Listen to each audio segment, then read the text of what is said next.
ભૂલો એ પણ ભગવાન હે પણ તું થાને એક દી મારો મહેમાન. અરે રે તને સ્વર્ગ એ ભૂલાવી દઉં શામળા. એટલે ભક્તોએ કીધું કે ભાઈ હે પ્રભુ તું અમારી ધરતી ઉપર એકવાર ભૂલો પડી મારા બાપ તો તને તારું સ્વર્ગ પણ ભૂલાવી દઉં.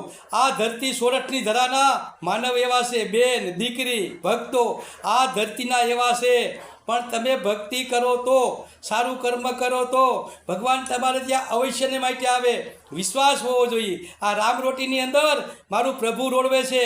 હું કાંઈ કરનારો નથી, હું તો ખાલી કાળા માથારો માનવ છું. ભગવાને કીધું કે કાળા માથારો માનવી આ કળિયુગની અંદર જે ધારે તે કરી શકે. જય શ્રી રામ.